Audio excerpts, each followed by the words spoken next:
Tuhan dan Juru Selamat kami. Kami sambut firman Tuhan. Haleluya. Setiap kita siap dengar firman, katakan amin. Amin. Puji Tuhan, dipersilakan motor kembali. Tuhan Yesus Kristus memberkati. Shalom. Haleluya.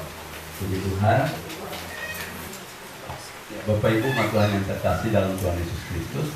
Firman Tuhan bagi kita pada hari ini, kita akan buka sama-sama. Kita terus belajar minggu ini, minggu lalu, dan minggu ini kita masih berputar di kitab Ulangan, dan hari ini kita akan melihat pasal yang ke-32.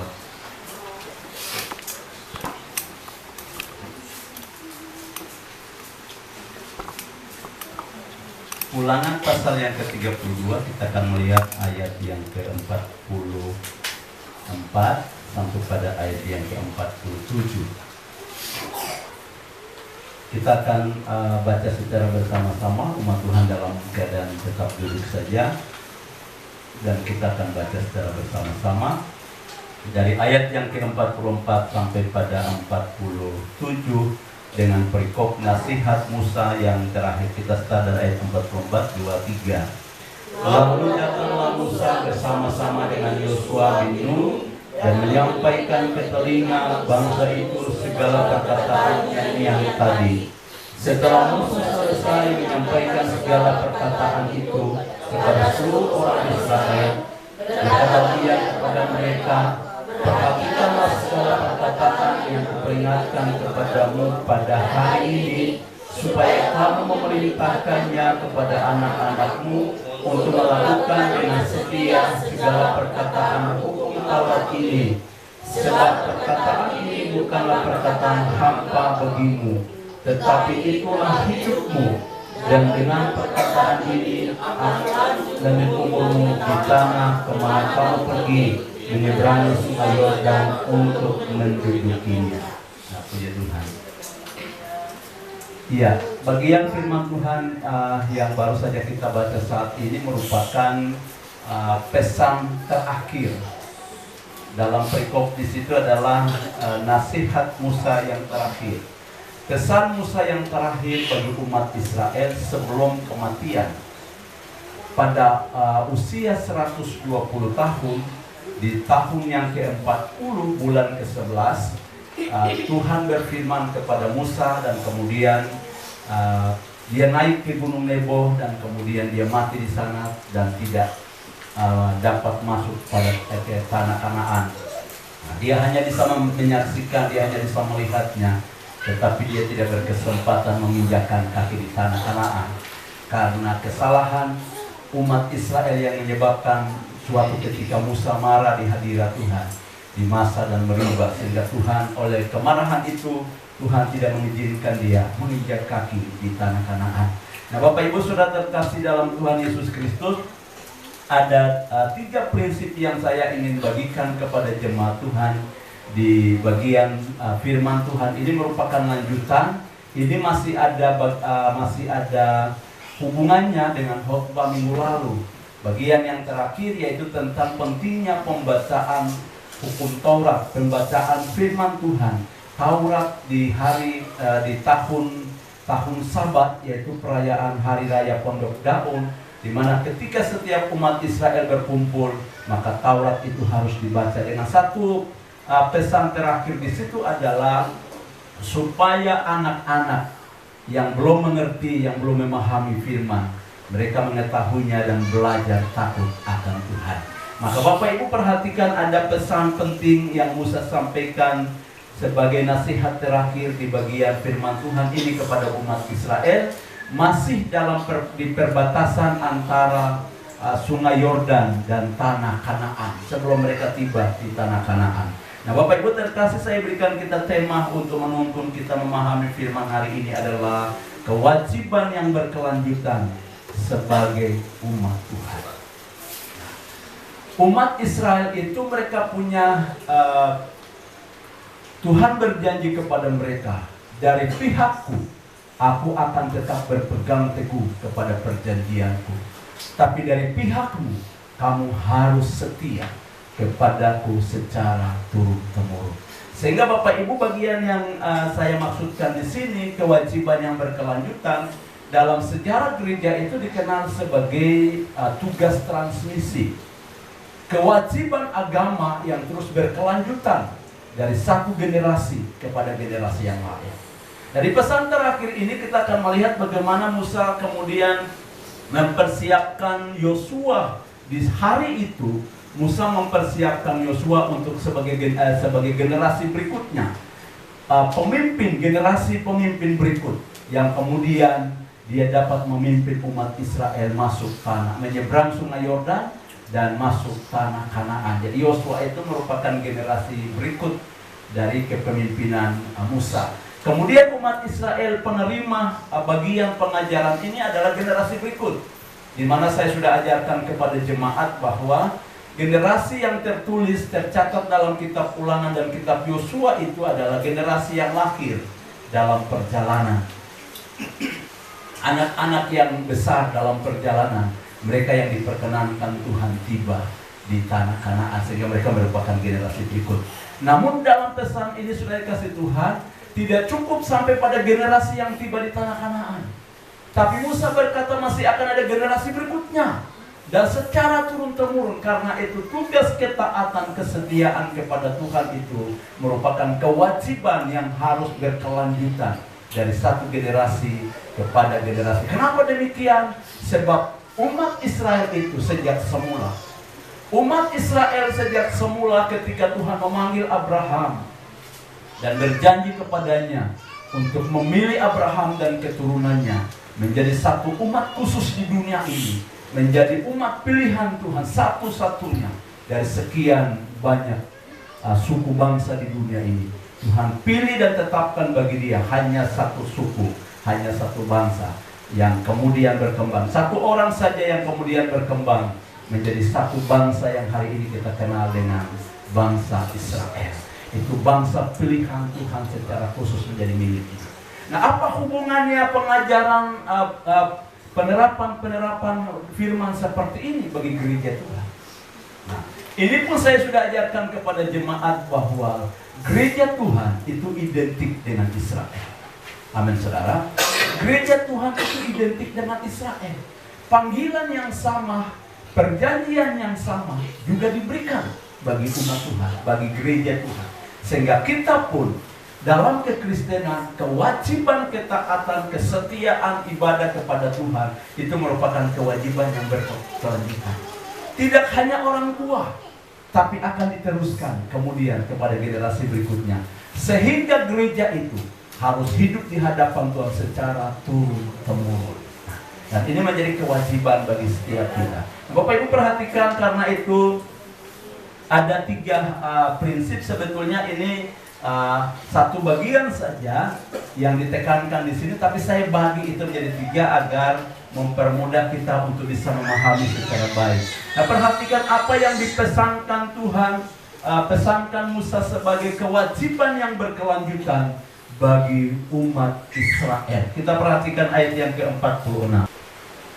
Setelah Musa selesai menyampaikan segala perkataan itu kepada seluruh orang Israel, berkatalah ia kepada mereka, perhatikanlah segala perkataan yang kuperingatkan kepadamu pada hari ini, supaya kamu memerintahkannya kepada anak-anakmu untuk melakukan dengan setia segala perkataan hukum Taurat ini. Bapak Ibu terkasih dalam Tuhan Yesus Kristus. Nah, mungkin ini merupakan satu pengajaran lanjutan, karena kita ini sedang mengarah pada gereja yang tidak hanya mementingkan yang penting orang diselamatkan lalu kemudian kepentingan perseorangan itu diutamakan, tidak. Tapi kita ini merupakan salah satu gereja yang sedang mengarah secara keseluruhan supaya kekristenan itu benar-benar menguasai rumah tangga dan keluarga kita secara turun-temurun. Ketaatan kepada Tuhan itu secara turun-temurun. Seringkali tanpa saya sadar, selalu firman itu ada kaitannya dengan keluarga. Haleluya. Bukan sebuah kesengajaan, tapi saya seringkali dibawa untuk menjumpai kebenaran firman Tuhan seperti ini dan kemudian diajarkan. Dan saya mengerti bahwa Tuhan sedang membawa kita kepada gereja yang akan memberdayakan keluarga supaya Kekristenan iman itu harus terjadi secara turun-temurun, sehingga kita tidak akan pernah kehilangan generasi di masa yang akan datang yang terus mengasihi Tuhan. Nah, Bapak Ibu perhatikan hal yang pertama, apa kewajiban yang berkelanjutan bagi umat Israel? Apa kewajiban ibadah? Apa kewajiban yang harus dilakukan oleh umat Israel setelah Musa berakhir, dan kemudian mereka akan dituntun, dipimpin oleh Yosua, mereka tiba di tanah Kanaan. Maka setelah Musa menyanyikan sebuah lagu, di pasal 32 ini ada satu lagu yang panjang sekali. Nah, ternyata lagu ini adalah sebuah nubuat tentang masa depan Israel. Dan Tuhan berfirman kepada Musa, ketahuilah bahwa setelah engkau mati, bangsa ini akan membelakangi aku. Bangsa ini tidak akan taat dan setia kepada. Nyanyikan sebuah lagu tentang nubuat, sebagai nubuat tentang masa depan, bahwa umat Israel tidak akan setia kepada.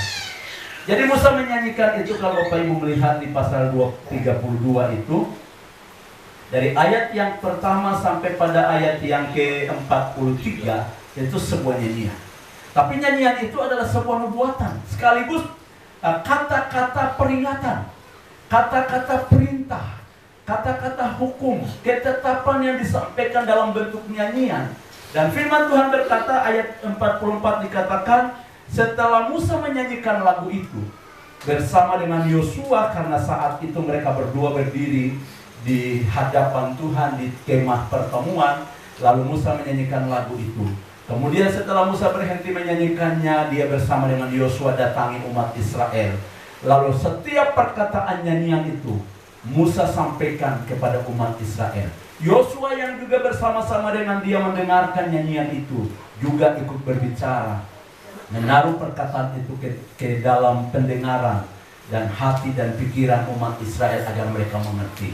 Lalu Musa berkata kepada umat Israel seperti ini, perhatikanlah segala perkataan yang kuperingatkan kepadamu pada hari ini.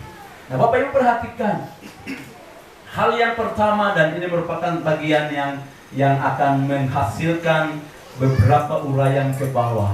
Maka Bapak Ibu perhatikan apa kewajiban, apa amanat yang berkelanjutan sebagai umat Tuhan.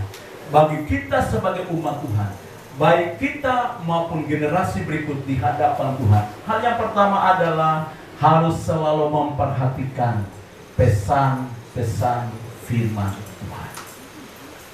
Haleluya. Musa berkata, perhatikanlah perkataan.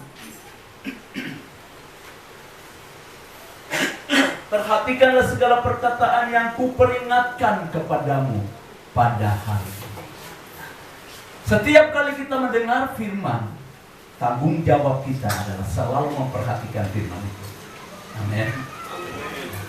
Setiap kali kita mendengar firman itu, saya membaca, saya menyelidiki, saya paham bahwa selalu pesan ini, memperhatikan firman, itu selalu di akhir pembacaan Taurat. Setiap kali Musa berbicara kepada Israel, di akhir perkataannya, di akhir nasihatnya, di akhir pembacaan Taurat, di akhir semua apa yang disampaikan, dia selalu berkata, perhatikan perkataan. Bagi umat Tuhan, memperhatikan firman Tuhan itu sangat penting. Dan itu merupakan kewajiban. Memperhatikan firman. Kata memperhatikan artinya bukan hanya mengangkat muka, melihat.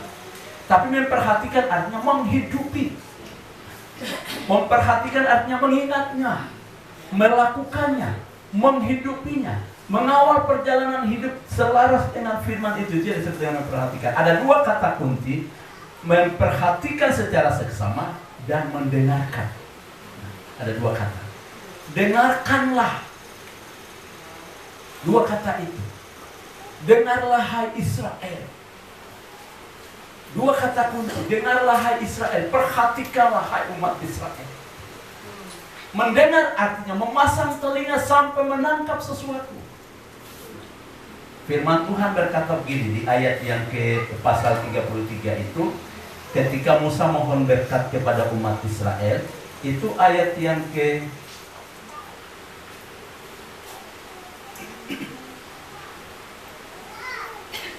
ayat yang ketiga. Pasal 33 ayat yang ketiga, itu ada satu ayat dikatakan seperti ini. Sungguh ia mengasihi umatnya, semua orangnya yang kudus, dalam tangan mula mereka, pada kaki mula mereka duduk menangkap sesuatu dari firman. Sehingga dua kata tadi, dengarlah hai Israel, itu artinya memasang pendengaran sampai menangkap sesuatu.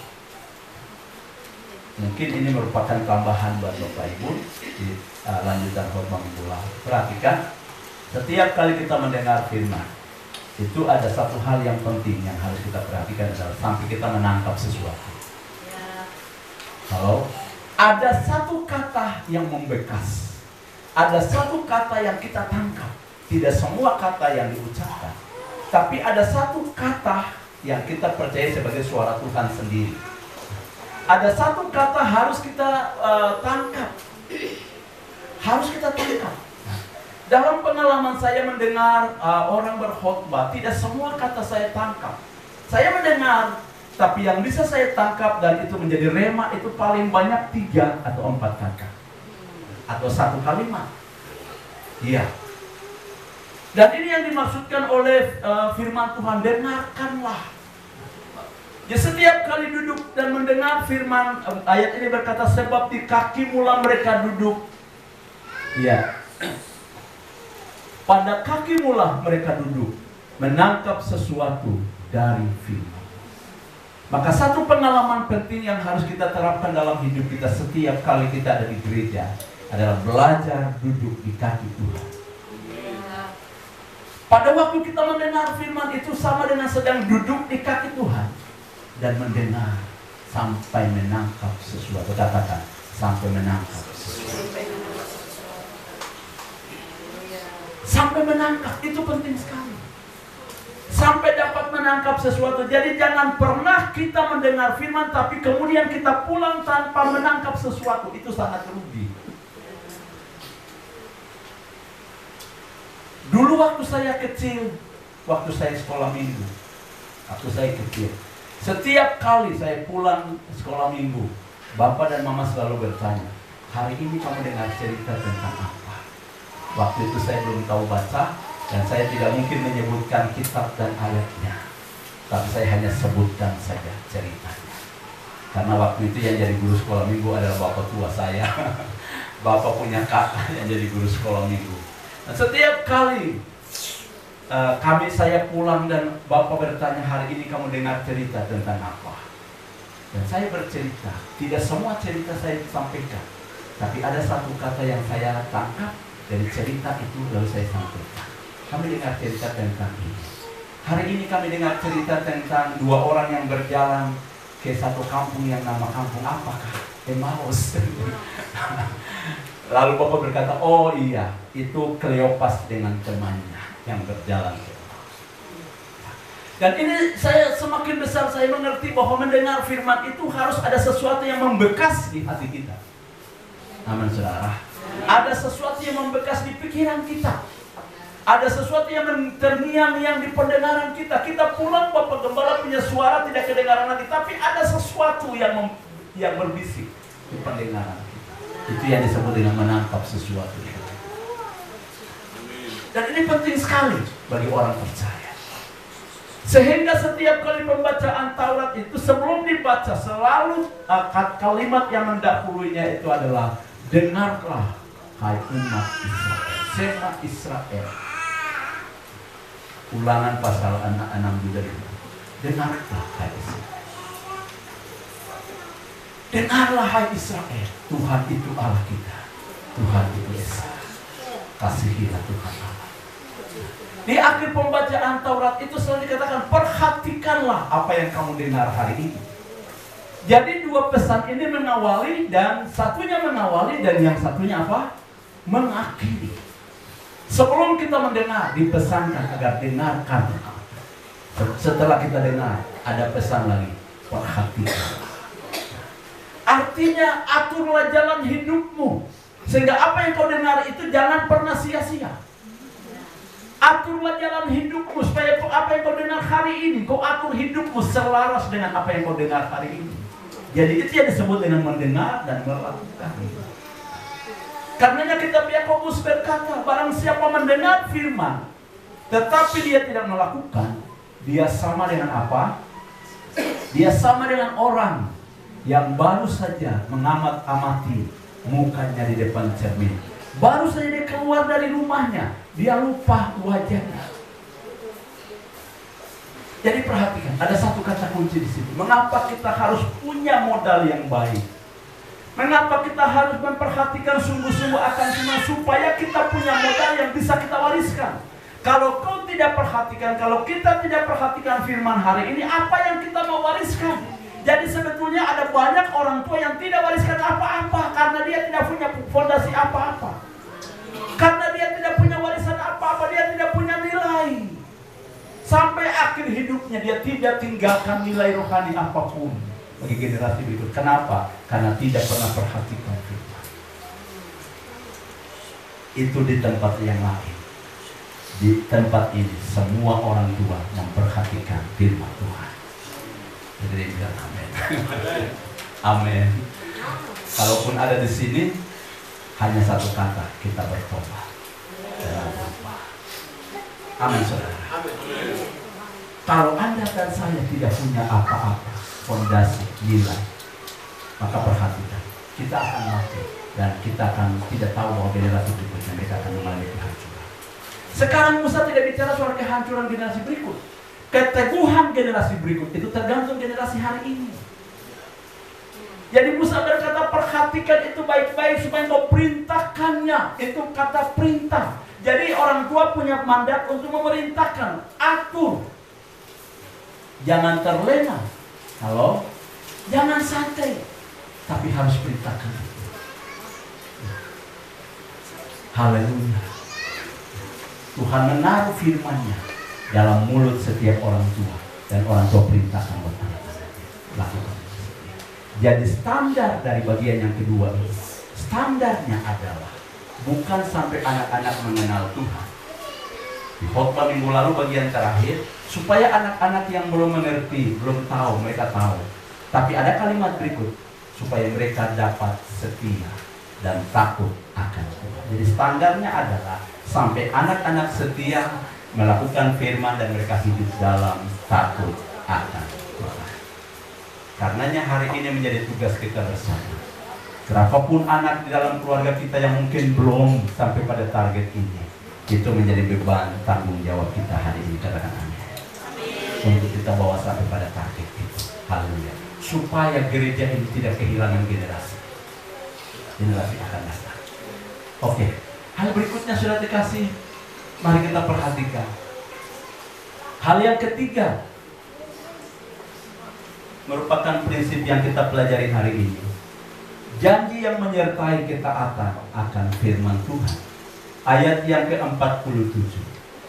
Sebab perkataan ini bukanlah perkataan hampa bagimu, tetapi itulah hidupmu. Dan dengan perkataan ini akan lanjut umurmu di tanah kemana kamu pergi, menyeberangi sungai Yordan untuk mendudukinya. Ini ayat bagus sekali, kita baca sama-sama. Ayat 47:23. Sebab perkataan ini bukanlah perkataan hampa bagimu, tetapi itulah hidupmu. Dan dengan perkataan ini akan lanjut umurmu di tanah kemana kamu pergi, menyeberangi sungai Yordan untuk mendudukinya. Ada dua kalimat pendek. Sebab perkataan ini bukan perkataan hampa bagimu. Wow. Berapa banyak orang seringkali berpikir bahwa firman itu tidak ada gunanya bagi kita. Dia sia-sia duduk berjam-jam mendengarkan khotbah disampaikan. Musa berkata perkataan bukan perkataan hampa. Kalimat berikut dikatakan, tetapi ini adalah hidupmu. Wow. Apa yang kita petik pada bagian ini? Perhatikan. Janji yang menyertai ketika orang perhatikan firman. Ketika orang mendengar dan memperhatikan firman kemudian melakukannya, apa yang dia akan alami? Yang pertama adalah bahwa firman itu penentu masa depan, kehidupan masa depan. Dalam Ulangan pasal 30 ayat 19, Aku memanggil langit dan bumi menjadi saksi terhadap kamu pada hari ini.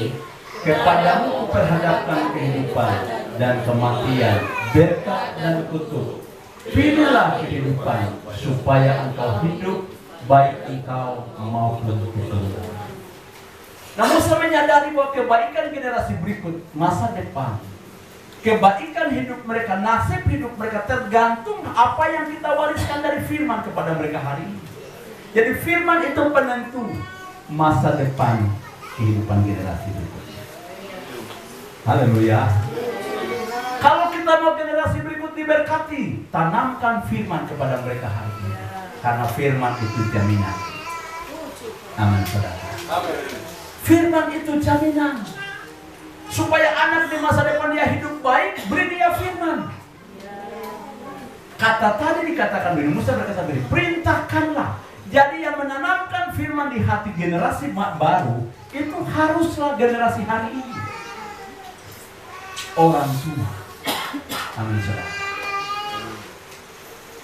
Jadi bukan bapak gembala yang tanamkan firman, bukan pengasuh sekolah minggu atau bukan pengasuh pemuda saja yang menanamkan firman, tapi amanat untuk menanamkan firman di hati generasi baru itu Musa berikan kepada orang tua.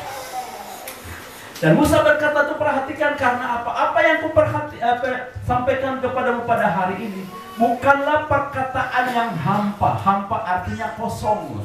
Hampa artinya tidak berguna. Hampa artinya tidak ada apa-apa, tidak ada manfaat. Tapi Musa berkata bukan perkataan yang hampa, tapi itu perkataan kehidupanmu. Jadi firman itu penentu jalan hidup kita masa depan. Ketika Tuhan Yesus memberi sebuah pernyataan kepada Petrus dan teman-temannya. Pada waktu murid-murid yang lain mendengar penyampaian firman, lalu mereka berkata perkataan yang terlalu keras. Siapakah yang dapat bertahan dan menerimanya? Mereka semua pergi. Tinggallah murid-murid dengan Tuhan Yesus. Lalu Yesus berkata kepada Petrus dan teman-teman Simon Petrus, apakah kau tidak pergi juga? Orang lain sudah pergi. Orang lain bosan dengan khotbah saya. Orang lain tidak mau dengar perkataan yang saya sampaikan. Mereka bilang terlalu keras, mereka sudah pergi. Kenapa kau tidak pergi juga?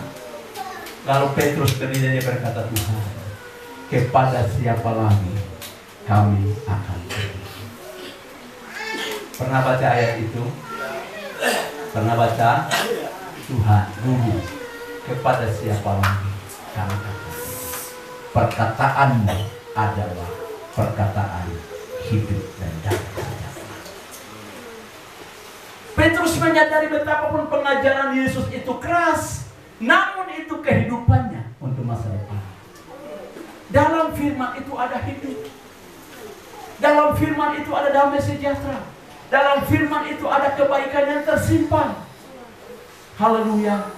Sehingga betapapun pengajaran Tuhan keras pada waktu itu, tapi Simon Petrus dan teman-temannya berani bertahan sampai pada akhirnya. Mereka lahir sebagai murid sejati, hanya 12 orang. Haleluya.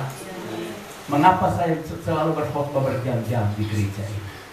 Dengan seringkali pengajaran saya begitu keras kepada Anda, supaya Anda lahir sebagai murid yang murni di hadapan Tuhan. Supaya khotbah bisa menghasilkan hati murid, bukan orang-orang gampangan. Halo. Khotbah saya harus menyinggung perasaanmu, supaya kau lahir sebagai murid Kristus yang sejati.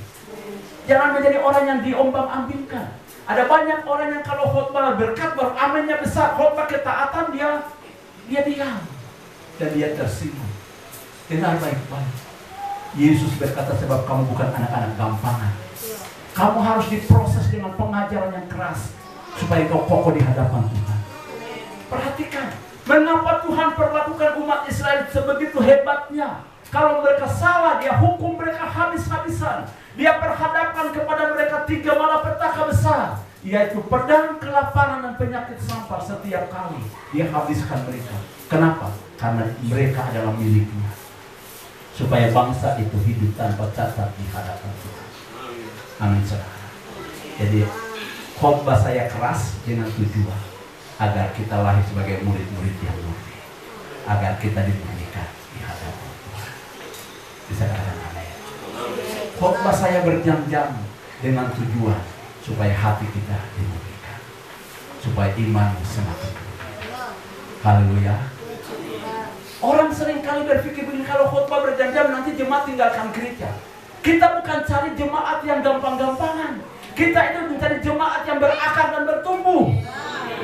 Kita bukan mau penuhi gereja dengan orang-orang yang manja-manja. Halo. Kita tidak penuhi gereja dengan orang yang suka manja. Tapi kita penuhi gereja dengan murid Kristus yang sejati, yang tahan banting, yang tidak gampang menyerah, yang mampu bertahan sampai pada akhirnya. Haleluya. Jadi murid Kristus itu begitu banyak, tapi sampai Yesus mati di atas kayu salib, semua meninggalkan dia. Hanya 12 orang bertahan. Mengapa? 12 itu adalah orang yang tahan banting, dikhotbahin setiap hari. Bahkan kepada Petrus, Tuhan Yesus berkata, "Enyahlah engkau hai iblis." Tuhan tunjuk dia.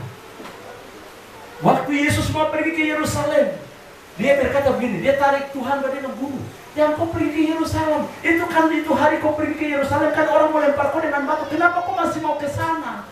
Lalu Tuhan bilang sama dia begini, "Hei, enyahlah engkau hai iblis." Kalau saya berkata oleh iblis, kau bisa terima? Pasti kau menangis dan kau menangis. Minggu depan saya tidak datang lagi. Begitu Tuhan dengan tegas. Jadi bukan iblis, Petrus itu jadi iblis bukan. Tapi bisikan, ada bisikan setan di telinga Petrus untuk melarang Yesus pergi ke Yerusalem. Padahal itu kedatangan Yesus untuk terakhir kalinya, karena dia akan dihukum di Yerusalem. Jadi bayangkan. Jadi Yesus cuma bilang kepada Petrus begini, "Jangan kau dengar bisikan setan. Kau harus ikut rencana Tuhan dalam hidupmu." Seringkali kita itu manja dan suka tersinggung dengan firman, itu karena bisikan setan. Amin, saudara. Kita kan bukan hidup menurut kata orang, bukan menurut kata setan, tapi kata rencana Tuhan dalam hidup. Sehingga betapapun firman keras, itu ada maksud dan rencana Tuhan di dalamnya. Jadi terima saja. Katakan pada samping kiri, jadi terima saja firman. Orang yang suka menolak firman, dia menolak masa depan hidupnya. Karena Musa berkata, perkataan ini bukan perkataan hampa, tapi itu tentang hidup. Perkataan hidup. Lalu kita melihat hal yang berikutnya, sudah ditampilkan di depan. Ini merupakan bagian terakhir. Tetapi itulah hidupmu, dan dengan perkataan ini akan lanjut umurmu di tanah kemana kamu pergi menyeberangi sungai Yordan untuk menduduki. Kita tiba pada bagian yang terakhir. Kita berbicara tentang umur panjang. Haleluya. Salah satu janji yang menyertai ketaatan kepada firman Tuhan, pertama tentang masa hidup, masa depan yang baik, tentang keberkatan di masa akan datang. Jadi perhatikan Bapak Ibu, kalau Anda ingin anak-anakmu diberkati, beri mereka firman. Amin, saudara. Kalau Anda ingin mereka punya pekerjaan yang baik di masa depan, punya rumah tangga baik di masa depan, tanamkan firman di hati mereka. Karena itu kehidupan masa depan. Bisa tangkap ini? Bisa tangkap ini? Karena firman Tuhan berkata, Salomo berkata, "Dari dulu aku muda, sekarang aku menjadi tua, tapi aku belum pernah melihat anak cucu orang benar menjadi peminta-minta." Apa yang dimaksudkan? Anak cucu orang benar tidak boleh jatuh ke dalam kemiskinan. Tidak, dia bilang amin. Amin. Padahal saya sedang khotbah berkati, artinya amin besar. artinya Salomo berkata anak cucu orang benar itu tidak boleh jatuh miskin. Dengan baik-baik. Kemiskinan itu salah satu strategi iblis untuk menahan berkat dari anak-anak Tuhan. Jadi hari ini anak-anak harus sekolah baik-baik. Harus sekolah baik-baik.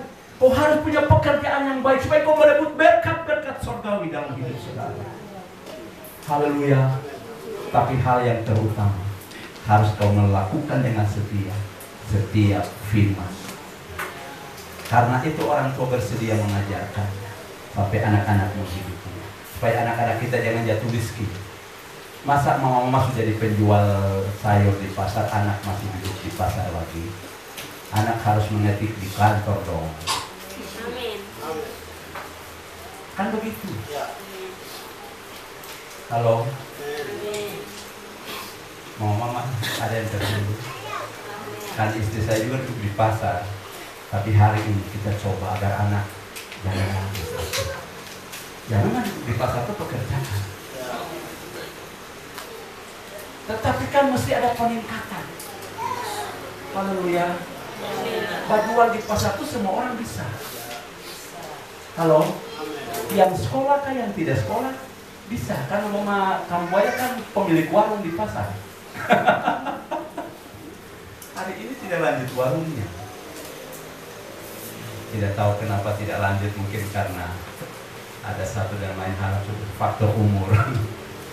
Ya, karena kebanyakan sudah ada di rumah untuk menjaga anak kecil. Luar biasa, ada nenek yang luar biasa. Tidak pentingkan usahanya, tapi dia mendidik anak-anak cucu. Haleluya.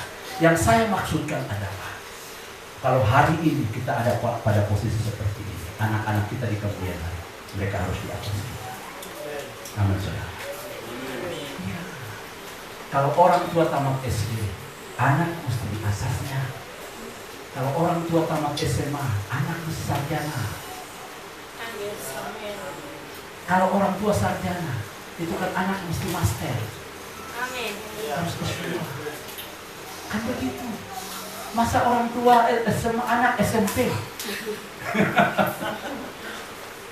Terbalik. Kunci berkat itu ada di tangan kita. Anda yang mendeklarasikannya. Haleluya.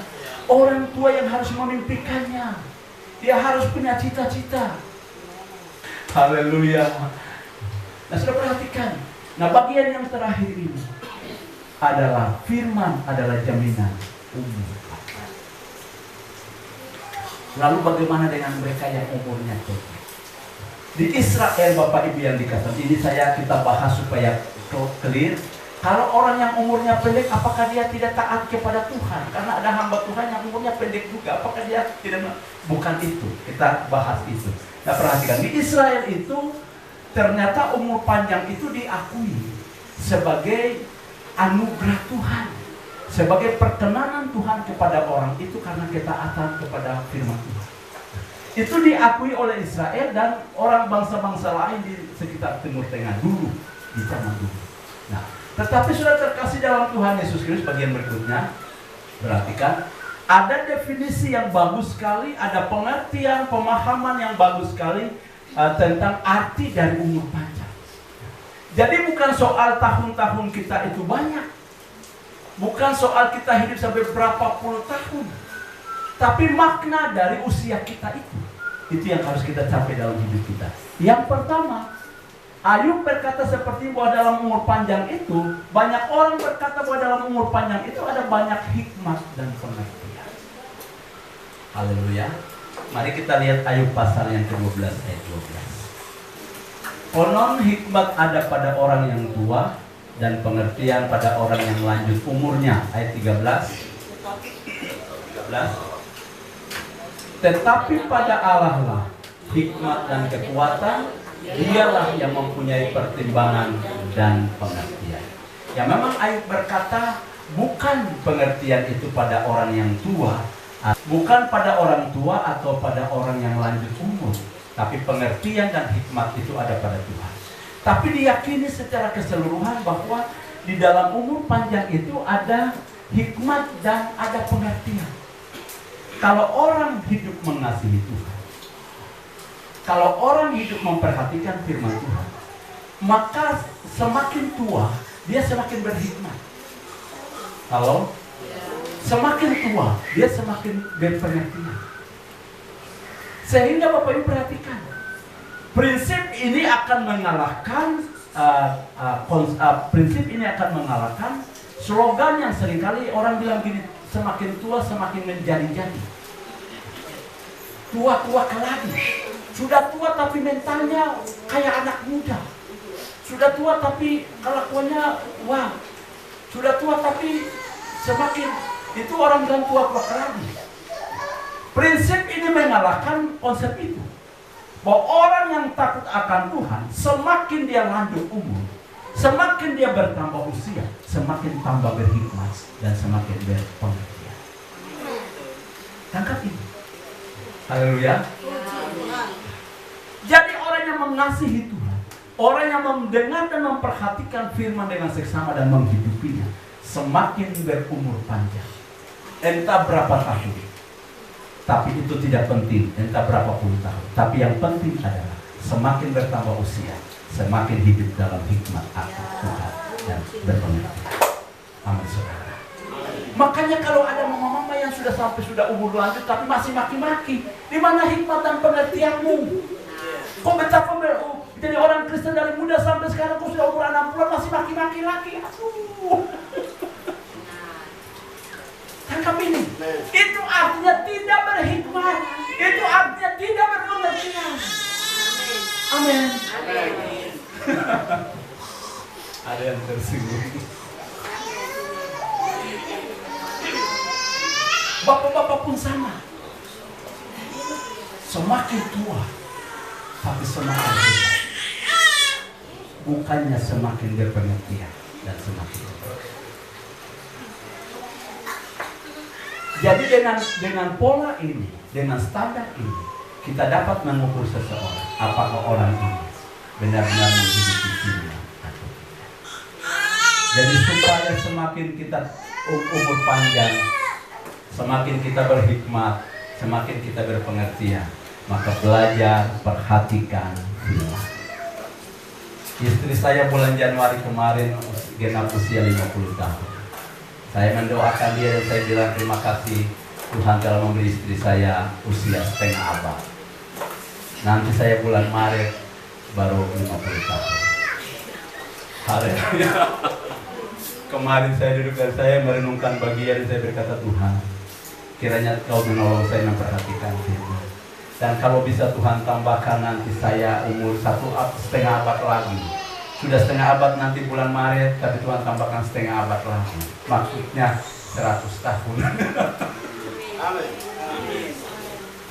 Puisikan berkata gini, aku mau hidup 1000 tahun lagi. Harus optimis. Harus optimis. Anda sehat dan punya kekuatan sampai umur panjang. Dengan tujuan supaya kau punya hikmat dan pengertian akan Tuhan bertambah banyak. Haleluya. Jadi di sini tidak ada konsep, di sini tidak ada slogan tua-tua keladi. Karena semua orang tua di sini punya hikmat dan pengertian. Itu penting sekali. Amin. Amin. Jadi kalau kita orang sudah umur 50 tahun masih hidup kacau, itu parah. Apalagi umur 60 tahun masih kacau. Ini prinsip bagi Israel. Ini prinsip bagi orang percaya. Semakin tua, semakin berhikmat. Semakin tua, semakin berpengertian. Haleluya. Saudara tangkap sesuatu di ayat ini hari ini. Berapa banyak orang ingin apabila semakin tua dia semakin berhikmat. Semakin tua, semakin berpengertian. Kalau semakin tua semakin berhikmat, itu artinya supaya kau bisa mengajarkan anak cucu. Semakin tua semakin berpengertian supaya kau bisa meneruskan sesuatu yang baik bagi anak-anak. Kalau semakin tua semakin menjadi-jadi, kau wariskan apa kepada anak? Sebab kita tidak bisa mewariskan kekacauan kepada anak-anak anak cucu kita. Sebab kita tidak bisa mewariskan hidup hal duniawi kepada anak cucu. Wariskan modal yang tua. Amin saudara. Salah satu hukum dalam ke-10 firman itu, firman Tuhan berkata, hormatilah ayahmu dan ibumu supaya lanjut umurmu di tanah itu. Jadi sebenarnya umur panjang itu keteladanan. Anak cucu melihat kita umur panjang, mereka berpikir, mudah-mudahan saya bisa umur panjang seperti bapak kita. Hari ini saya beban murid karena apa? Tete saya masih hidup. Tete yang melahirkan bapak saya itu, tete kandung itu memang sudah meninggal, tapi istrinya kawin lagi dengan salah satu tete, dan tete itu, nenek itu sudah meninggal, tete itu masih hidup sampai hari ini. Mungkin sudah sekitar 90 tahun dia. Dan saya berpikir, Tuhan, ini tete ini kok, bagaimana, apakah saya bisa melampaui dia? Itu menjadi kekuatan. Dia masih hidup, Pak. Sudah buta lebih dari 25 tahun. Tetapi dia masih kuat. Masih bisa berkata. Hari Minggu dia pakai pakaian lalu jalan meraba-raba saja ikut jalan ke gereja. Wow. Sudah buta, tetapi tidak mau tinggal di rumah. Dia tetap pergi ke gereja. Karena ada hikmat. Karena ada haleluya. Amin. Mari doakan umur panjang, tapi bukan supaya kita umur puluhan tahun, tapi Anda kejar hikmat dan amal. Haleluya. Yang kedua, umur panjang itu merupakan gelar kehormatan di tengah umat Israel. Keluaran pasal 3 ayat 16. Kita baca sama-sama 2-3. Pergilah, kumpulkanlah para tua-tua Israel dan katakanlah kepada mereka, Tuhan Allah nenek moyangmu, Allah Abraham, Ishak dan Yakub telah menampakkan diri kepadaku serta berfirman, aku sudah mengindahkan kamu juga apa yang dilakukan kepadamu di Mesir. Oke, tahan sebentar. Perhatikan, waktu Tuhan mengutus Musa dari negeri Midian kembali ke Mesir dalam usia 40 tahun untuk memimpin, 80 tahun untuk memimpin umat Israel keluar dari tanah Mesir. Dia lari dari depan Firaun itu usia 40 tahun. Dia ada di Midian itu 40 tahun. Jadi usia 80 tahun dia kembali ke Mesir untuk menuntun umat Israel keluar dari tanah Mesir. Waktu dia tiba di Mesir, orang kelompok pertama yang Tuhan pesankan, pesan ini, pesan pengutusanku kepadamu. Orang pertama yang kepadanya kau harus perhatikan. Kelompok bukan pertama, karena yang pertama itu Harun. Harun menjumpai Musa, lalu Musa menyampaikan. Tapi yang kedua, kelompok kedua yang harus kepadanya kau sampaikan pesan ini adalah para tua-tua Israel. Nah, umur yang dianggap sebagai tokoh, penopang. Nah, mereka itu tiang penopang. Kita memang mengenal generasi muda itu pilar-pilar gereja masa depan. Tapi penopang utama supaya anak-anak muda kuat itu perlu ada pendampingan orang tua. Nah, perhatikan waktu Musa menyampaikan pesan Tuhan untuk umat Israel segera keluar dari tanah Mesir, itu Tuhan firmankan kepadanya, berfirman kepada dia, pergilah kumpulkanlah para tua-tua Israel dan katakanlah kepada mereka, Tuhan atau Yahweh, Allah nenek moyangmu, Allah Abraham, Ishak dan Yakub telah memperhatikan, menampakkan diri kepadaku, serta berfirman, aku mengindahkan kamu juga apa yang dilakukan kepada Mesir.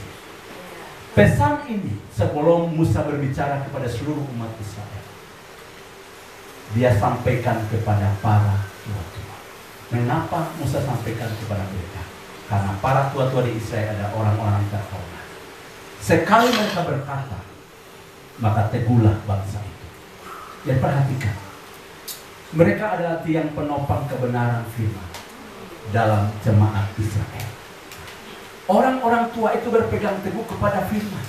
Mereka tahu tentang perjanjian Allah kepada Abraham, Ishak dan Yakub. Mereka tahu tentang perjanjian bahwa suatu ketika nanti, karena Abraham pernah mendapatkan pesan Tuhan bahwa nanti keturunanmu akan ada di Mesir selama 400 tahun. Dan pesan itu pernah Abraham teruskan kepada Ishak, dan kemudian Ishak teruskan kepada Yakub, dan kemudian Yakub teruskan kepada anak-anaknya. Jadi para tua-tua itu mengerti bahwa suatu ketika bangsa Israel akan keluar dari tanah Mesir. Sehingga setelah Musa tiba di tanah Mesir, orang pertama, kelompok pertama yang harus dia temui adalah para tua-tua. Perhatikan, apa makna dari bagian ini bagi gereja Tuhan? Sebenarnya orang tua dalam gereja itu kehormatan. Amin, saudara. Orang tua dalam gereja itu teladan utama. Orang tua dalam gereja itu tiang penopang utama. Amin, saudara. Jadi orang-orang yang lanjut umur di dalam gereja, itu sebabnya tadi tidak boleh ada tua-tua lagi. Sebab itu usia keteladanan. Mereka itu para tokoh yang dihormati, dihargai. Mereka berpegang teguh pada firman. Firman itu ada pada mereka. Jadi bayangkan kalau kita semakin tua, semakin kacau, mana firman yang kita teruskan pada gereja? Firman apa yang akan kita teladani dan itu akan menjadi contoh bagi orang lain? Jadi orang tua, orang yang lanjut umurnya di gereja, itu adalah sebuah kehormatan. Ayat yang lain berkata, kehormatan anak cucu adalah nenek, nenek moyang. Kebanggaan anak cucu adalah nenek moyangnya yang lanjut. Nah, saudara terkasih, saya bersyukur orang-orang tua masih ada di gereja kita hari ini. Ada Bapak Abraham usia 70 tahun, 70 sekarang, 71. Puji Tuhan. Firman Tuhan berkata usia kami 70. Musa berdoa, dia katakan umur kami 70 tahun. Kalau kami kuat, dia 80 tahun.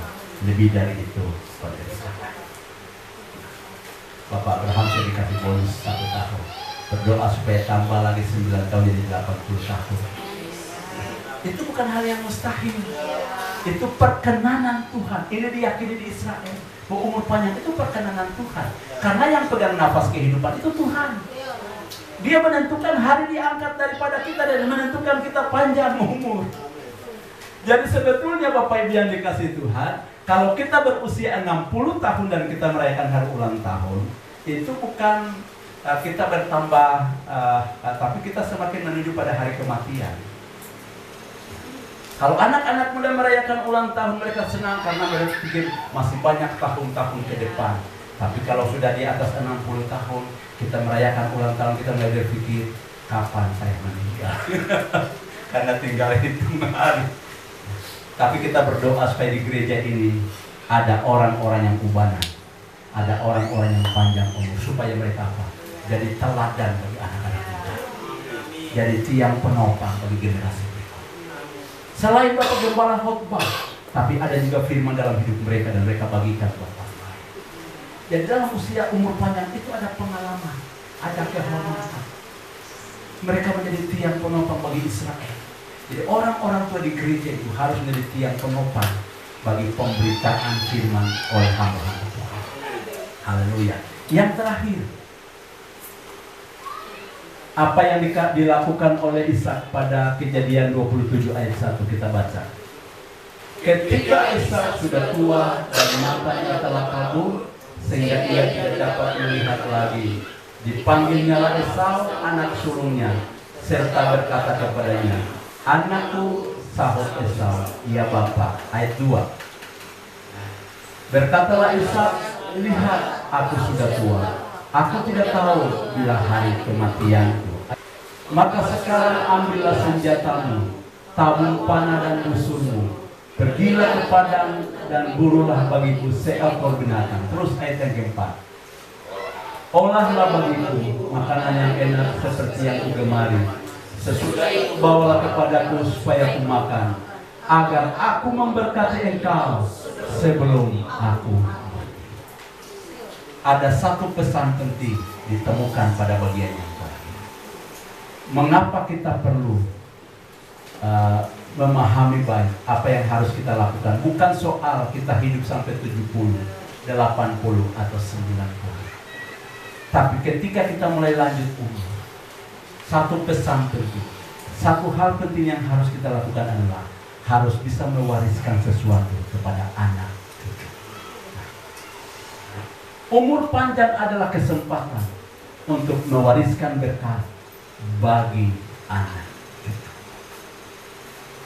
Hendaknya anak cucu dari Bapak Tete, Bapak Onature itu hari ini, terutama cucu-cucunya, ini saat dimana kamu harus minta berkat dari mereka. Halo, para cucu Bapak Onature, tangkap pagi ini. Kesempatan opamu masih ada, kau harus minta berkat dari mereka.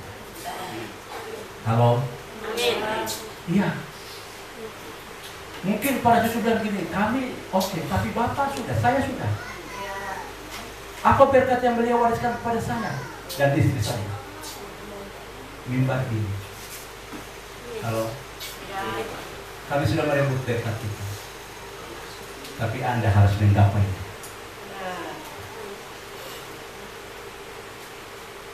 Mungkin ini hal baru yang baru saya sampaikan hari ini. Kalau orang tua kita mulai lanjut berusaha merebut berkat.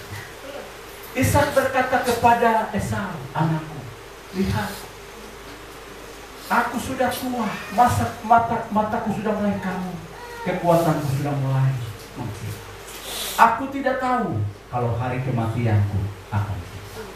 Jadi pergilah kau makan daging yang enak kau bunuh, lalu kau masak yang enak-enak seperti makanan kesukaanku, lalu bawalah kemari supaya aku makan, lalu aku mohon berkat. Dengar Pak, ada banyak orang tua ada banyak anak-anak sia-siakan berkat dari orang tua. Maka orang tua harus selalu belajar tumpang tangan di atas anak-anak, lepaskan berkat kepada mereka. Kalau sebagai orang tua kita mengasihi Tuhan, lepaskan berkat kasih akan Tuhan kepada anak-anak itu sebelum kau mati. Jadi setelah kita mati, harus ada warisan yang sudah kita berikan kepada anak cucu kita sebagai modal berkat bagi masa depan hidup. Saya tantang cucu-cucu dari Bapak Onature habis. Segera.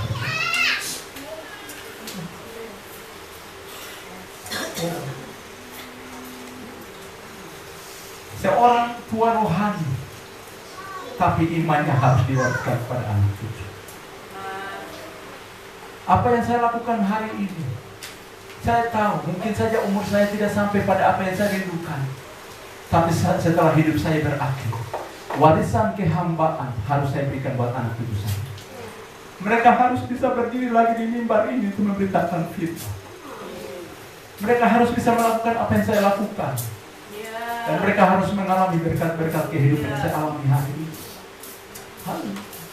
Ini penting sekali bagi orang-orang tua. Dengar, setiap orang tua harus lepaskan berkat bagi anak-anak. Kau harus menumpangkan tangan kepada mereka dan minta mereka diberkati Tuhan, seperti engkau telah diberkati sejak masa muda sampai hari ini. Perhatikan. Jadi kalau kita umur panjang, kita mesti tahu Tuhan memberkati kita dari masa muda sampai kita lanjut umur. Tapi pertanyaannya, apakah kita telah melepaskan berkat buat anak cucu kita? Ini penting sekali. Jadi seperti berkat yang kita alami dari Tuhan, kita minta supaya anak kita di kemudian hari harus mengalami berkat yang sama lagi. Supaya kita tidak kehilangan generasi yang diberkati Tuhan. Kalau hari ini mungkin ada orang tua yang punya kebunnya luas dan punya penghasilan setiap tahun dia panen.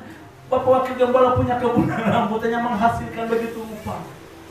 Tapi anak di kemudian hari mereka harus panen yang lebih dahsyat lagi dari apa yang dialami hari, karena dia lepaskan berkat buat anak itu. Haleluya. Berapa banyak orang tua hari ini ada di sini rindu anak-anak jadi bersama Tuhan. Kejar standar firman Tuhan. Kalau kau masih punya umur panjang, itu kesempatan bagimu untuk lepaskan berkat buat anak cucumu, supaya mereka tidak jadi peminta-minta roti di kemudian hari. Haleluya. Mengapa saya tantang cucu-cucu dari Bapak Onature? Karena beliau masa hidupnya dia diberkati. Hari ini dia masih ada, kamu minta berkatnya supaya kamu pun diberkati sama seperti dia. Haleluya. Di beberapa tahun yang lalu, saya setelah dilantik menjadi gembala, ada seorang hamba Tuhan datang dan menasihati saya begini. Dia bilang, anak, itu hamba Tuhan senior. Dia datang ke rumah lalu dia bilang gini, anak, pernahkah Bapak Unatria tumpang tangan di atas kepala? Saya bilang belum. Dia bilang no. Kau harus kejar berkat itu. Kau pulang dari sini, kau harus datangi dia minta. Kau harus ambil waktu 1 hari bersama dia, doa puasa dengan dia, lalu dia harus tumpang tangan di atas kepala. Saya pulang dan saya melakukannya. Saudara saya Pak Yahya dari Jayapura datang dengan hari ini. Saatnya kita berdua diberkati. Kami tunduk di hadapan dia dan dia tumpang tangan atas kami. Sehingga hari ini kalau saya dapat memberitakan firman, itu karena berkat yang dia berikan kepada. Haleluya. Saya agak sedikit terharu di bagian terakhir. Karena ada banyak orang tua yang mati tapi tidak lepaskan apa-apa buat anak-anaknya. Dia pikir dia cuma berikan buat rekening bagi mereka, tapi dia tidak pernah wariskan iman, wariskan kehidupan yang penuh berkat bagi mereka. Kita akan berdiri di hadapan Tuhan hari ini. Setiap orang tua, kau harus pulang dari tempat ini, rindukan anak-anakmu diberkati. Saya percaya Bapak Abraham diberkati dari masa mudanya. Kemudian dia menjadi seorang guru, dan sampai hari ini usia 70 tahun. Bapak mesti doakan anak-anak agar mereka seperti Bapak juga di kemudian hari. Haleluya. Di antara kita ada Bapak Blaise yang bekerja sebagai pegawai negeri. Beberapa dari masa muda sampai sudah pensiun harus ada berkat yang diteruskan buat anak saya yang sehat dan saudara-saudara. Kamu harus diberkati seperti Bapak diberkati seperti dia. Haleluya. Pasu sekarang telah menjadi pegawai negeri. Bob dan saudaranya harus diberkati seperti Anda diberkati Tuhan. Dan semua kita yang hadir hari ini, kalau kau pernah melihat berkat Tuhan dalam hidupmu, kau merindukan anakmu harus mengalami berkat yang sama. Tetapi kuncinya adalah kau perhatikan firman. Setelah kau perhatikan firman yang kau diberkati Tuhan, kau teruskan berkat itu buat anak cucu, supaya di kemudian hari anak cucumu diberkati Tuhan. Amin saudara. Mari kita berdiri di hadapan Tuhan. Roh Kudus, terima kasih. Haleluya. Terima kasih. Ada pesan penting hari ini bagi setiap orang tua. Wariskan sesuatu yang penting bagi anak-anakmu. Jangan sia-siakan masa hidup. Kalau kita Tuhan izinkan kita berumur panjang, supaya kita dapat mewariskan berkah bagi anak-anak kita. Haleluya.